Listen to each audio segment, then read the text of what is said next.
Hey friends, here's my tip this month on how to help improve your home practice.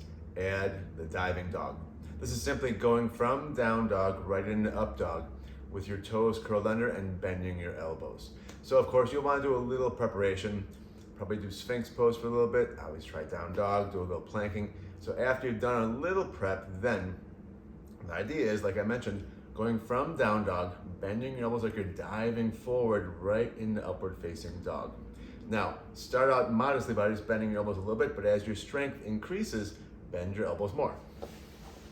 Now for this, I will add too, I like to have my hands maybe a little bit wider than a normal down dog. And I like to try to turn my hands isometrically.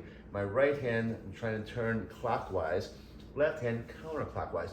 Don't want to actually turn, but the gripping helps to create a little more torque in my shoulder joint to keep it safe. Starting down dog, bend elbows, dive forward right into upward facing dog, and then use the strength of your core to pull yourself back into downward facing dog.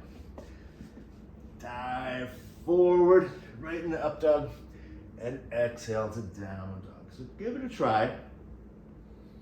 As I mentioned, if you don't have the strength yet to do a deep dive, just do a little bit of a dive. And then as your strength increases, go deeper.